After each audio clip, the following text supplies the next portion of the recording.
There's no mountain higher than Swirl Mountain. No valley too low, no ocean too deep.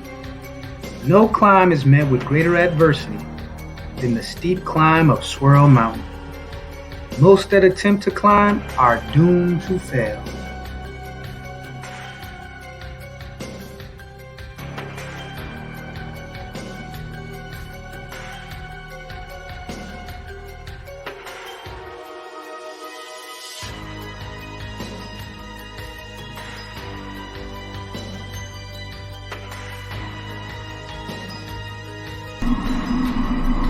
Surviving Bottom Shelf Brad, Case 18. Kyle Crosby dumped black wife's dead body on the New Jersey Turnpike.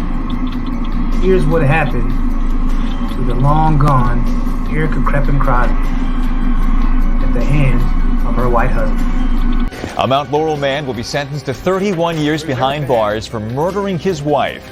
29-year-old Kyle Crosby pleaded guilty to strangling Erica Crippen on New Year's Eve last year and dumping her body in Maryland. Her remains were not found for 2.5 months. Prosecutors also accused Crosby's mother, Jo, of tampering with evidence and hindering her son's apprehension. But as part of a plea agreement Kyle Crosby took, charges against her will be dismissed. I remembered the Erica Crippen Crosby murder case and the following trial of her white husband, Kyle Crosby. But over the last year, I had lost the file that I had saved for this entry. Well, eventually I was able to discover the lost file, and now I share this case with the audience. You be the judge on if Kyle Crosby was sentenced correctly.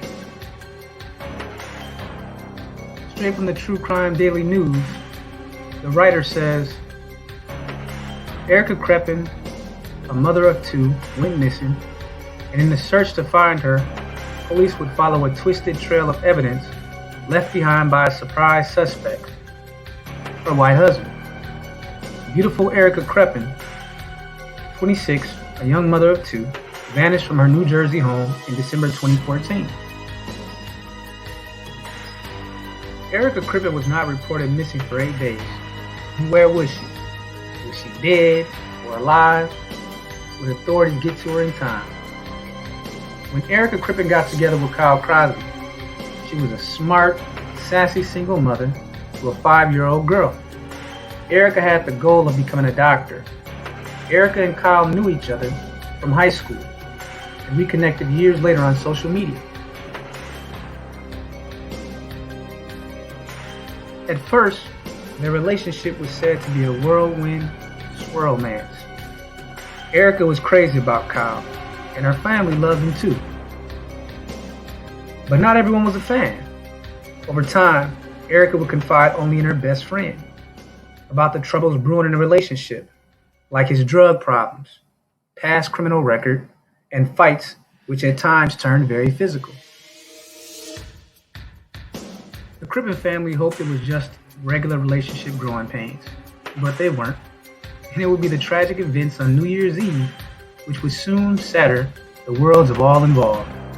On December 30, 2014, Kyle and Erica went out to celebrate, putting their troubles to the side for an evening of fun. The next night was New Year's Eve, a time always spent with family.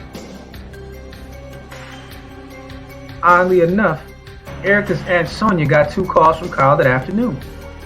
He said he was going to let Erica go out for the evening, and could I watch the kids?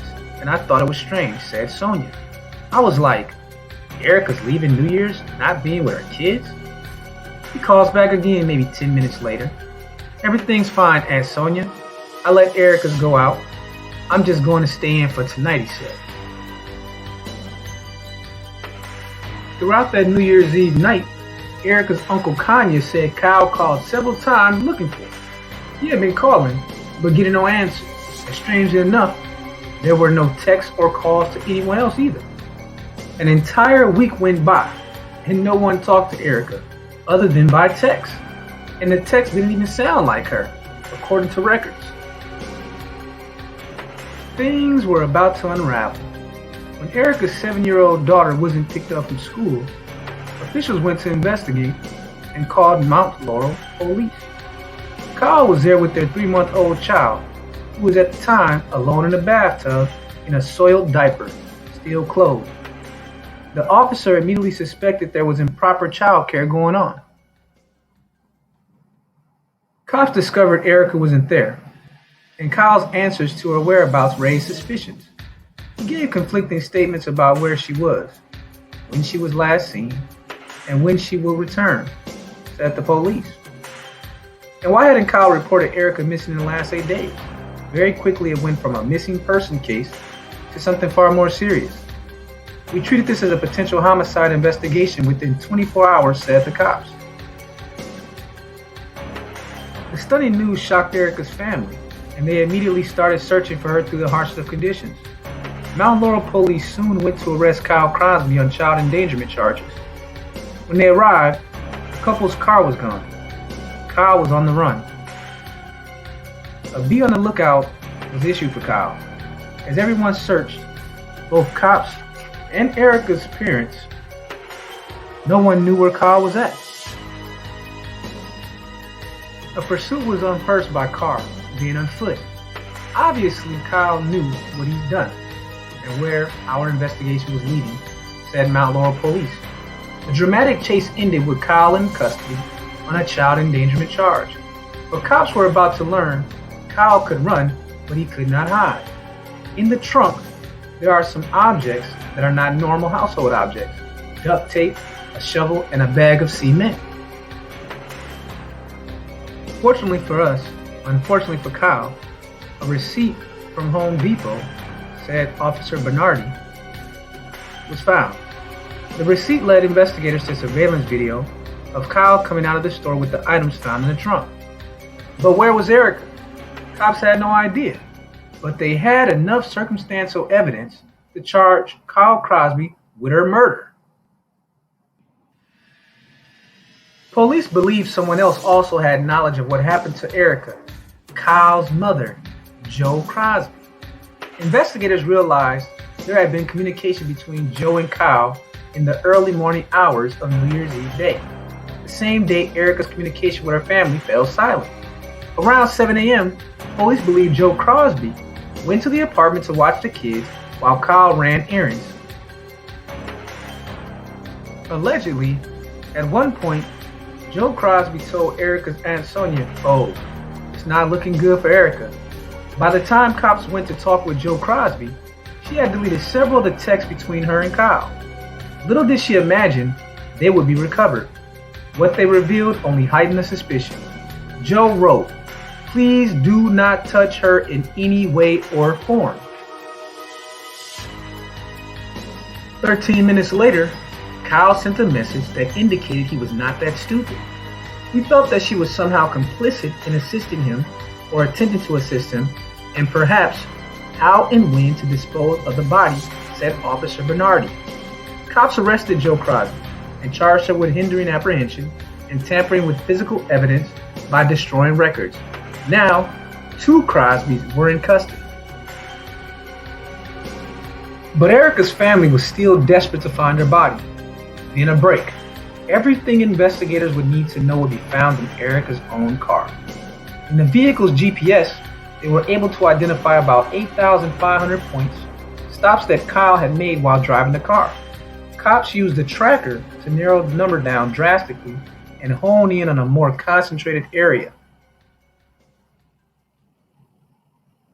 The GPS was able to tell us Kyle spent some time in Maryland. It appeared there was no reason for him to have to stop there based on the rural setting. And allegedly, Kyle went into the car's GPS and manually typed in notes for certain spots. Cops found notations like "I don't know" and "maybe" were these clues to where Kyle could have buried Erica's body. Investigators searched and searched. Then, more than 2 months after Erica went missing, 50 yards from the side of the road, police found a body bound with electric cord under a pile of branches and tree limbs. It was Erica Crippen's body. The way Erica was found indicated she died a very violent death. Her hands tied behind her back, hog-tied, the mouth and nose duct taped shut. As part of the plea deal, the charges against Kyle's mom, Jill Crosby, were dropped. The day came when Kyle Crosby was going to be officially sentenced. Families from both sides were there. Now Erica's family is left to deal with and heal from their loss. The brutal end to Erica's life meant she wouldn't get to raise the children she loved so much. Young Kylie was not even 3 months old when her father killed her mother. Since her murder at the hands of Kyle Crosby, Erica's oldest daughter has gone on to live with her biological father, and Erica's Aunt Sonia and Uncle Kanya have adopted Kaylee and are focused on raising her like Erica would have. Erica shared with me that if anything were to happen to her, she wanted to be cremated and put into lockets so that her daughters could wear them around their necks closer to their hearts, so she could be with them forever, said Aunt Sonia. Kyle Crosby was sentenced to 31 years in prison in the choking death of Erica Crippen Crosby. He must serve 85% of the sentence for the manslaughter conviction before he becomes eligible for parole, so he could be freed in 26 years or so. But it does make you wonder, how did he beat murder 1 or murder 2 or murder 3? We all know it's because his skin is white.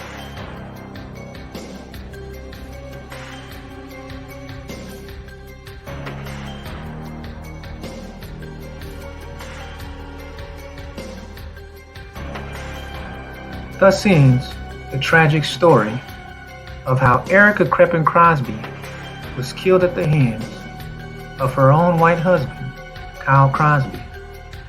Maybe, just maybe, those white male worshippers and their male feminist advocates and other white male worshipper auxiliaries will finally speak on some of these unfortunate tragedies, but then again, maybe not.